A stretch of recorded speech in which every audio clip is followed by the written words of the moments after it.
So I'm one of those people that love to recycle and compost what can't be recycled.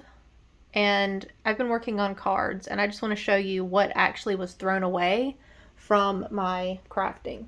So those little bits right there, that's literally all that was thrown away. I'm about to show you what all I made with 5 sheets of pattern paper and cardstock. So let me get started on that. Put you up, put my trash can up. Okay, so I've had this pattern paper since before my husband and I were married. I think we were engaged. I'm not even sure if we were engaged at that point. But I thought I was going to do some scrapbooking, and that never happened. So this is a very, very old vintage pad. I could probably say vintage, right? It was like 2009, 2008. But anyway, so this is what I've been trying to get rid of and use up because I'm really just tired of seeing this.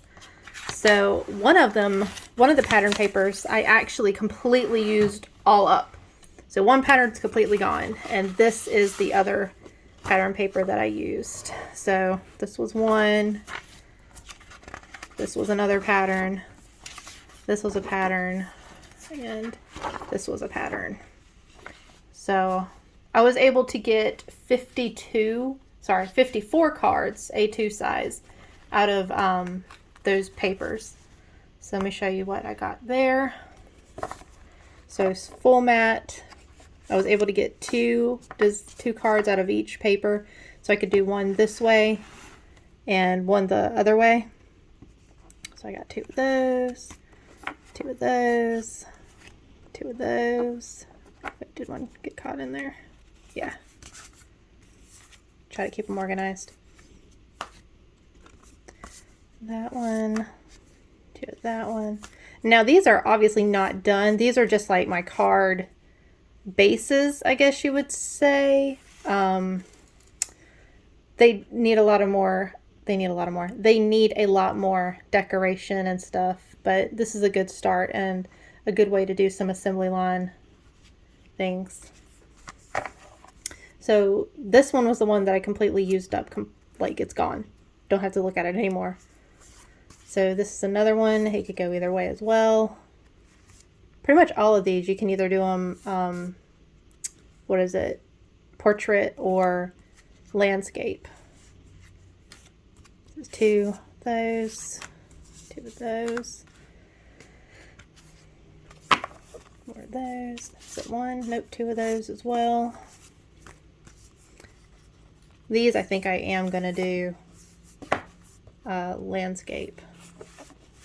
I just think it looks better that way.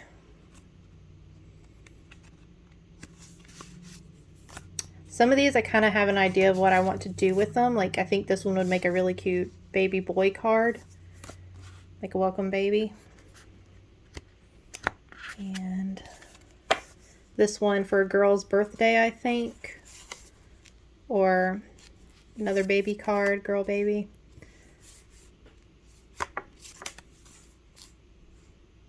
This one would be cute for like a boy's birthday. I'm thinking frogs.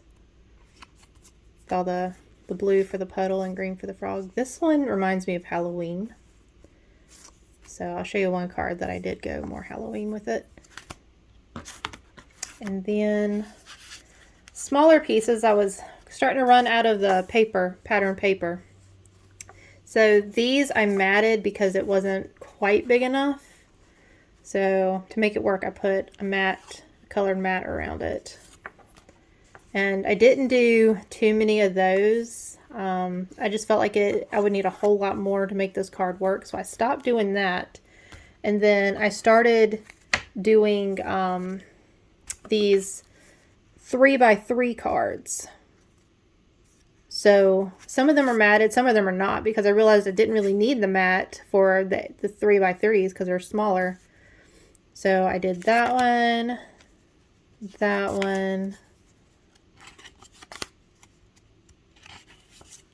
those. The 3x3 cards are really good to stick in with a gift or a gift basket. They're just like the perfect little size to write something real quick, like a little note card. Also, I had some more squares, and I didn't want to keep repeating the 3x3s. So I cut it in half and did little triangles. So I got one design, one card from each design doing that. So I'm not sure how I'm going to do this, just like some big focal point maybe. Not sure. So some of them I did want to matte to give it like a little bit more decoration. And I also ran out of my solid white cardstock. So I had these already in scraps. I keep all my scraps. Like I said, I love to recycle. So I put mattes on these, and they look, you know, it's just a little bit more than the solid white. I really like this one. There's the Halloween one. Like, I just couldn't resist doing some black to make it really, you know, show that Halloween color. And this, I'm thinking like a nautical theme. Maybe like a white anchor or a whale. I'm not sure, but I'm thinking this reminds me of something nautical. And these you could also do landscape or portrait. All right, so got the A2 cards, I did some of the 3x3s. So I had those done. What else? I had some leftovers. Oh. So I had like a little bits of scraps from doing the mats and doing the card bases. So I made this little scrappy card. So that's an extra A2 card that I really wasn't planning on with the scraps. And with the other scraps, you know, the leftover, like little itty bitty pieces, like what are you going to do with those? So I made some more 3x3 note cards. So these are more original and slightly more finished. It still needs some embellishing, but I like these because these are all unique and not so uniform. I think I'm going to do that one this way.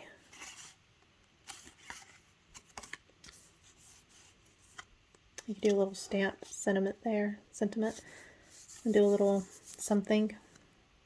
I don't know if I'm going to do nautical or baby with this one.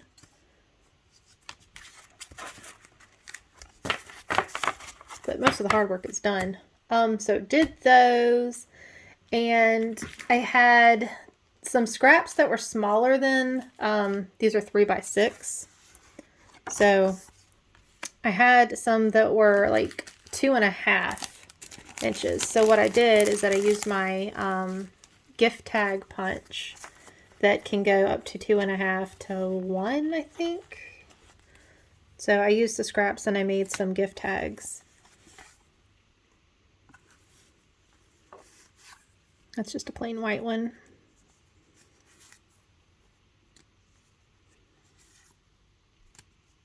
These would be good to stick in junk journals, which I haven't actually made yet. I want to. You can do them as bookmarks, especially this one. This is a nice tall one. That would make a good bookmark.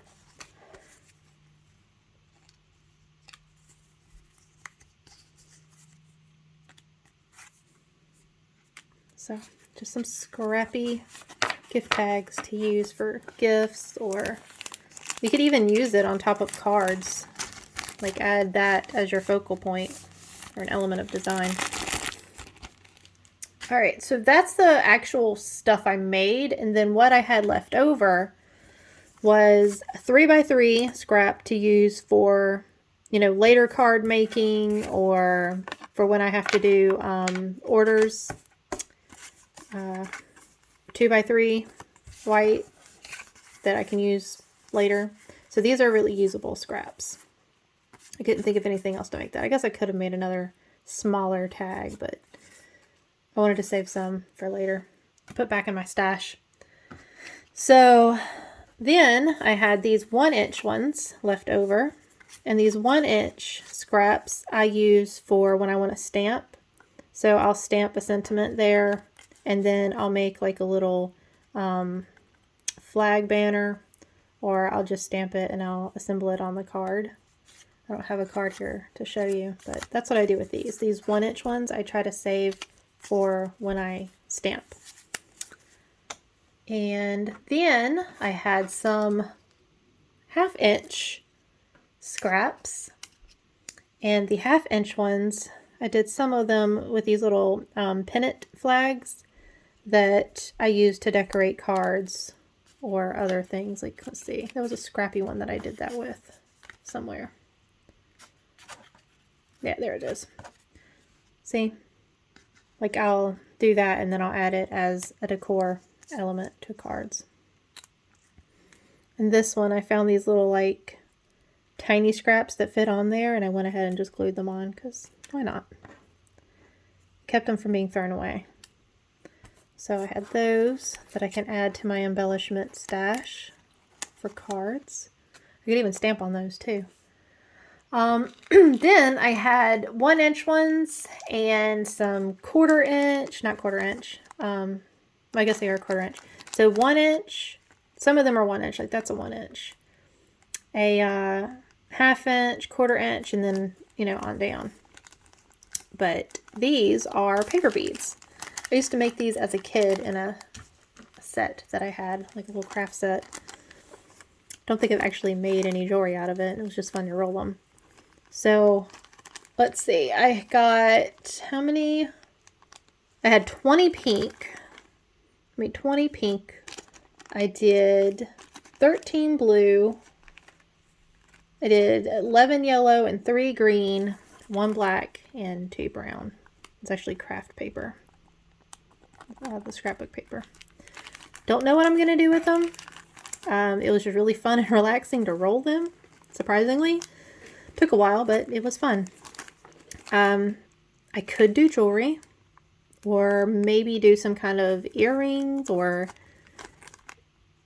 I don't know, embellish with maybe when I do bookmarks or something, have like some charms or something hanging. I don't know. I just wanted to find another way to use up the little bits. Something different that I haven't done before. So, oh, also there's something called quilling.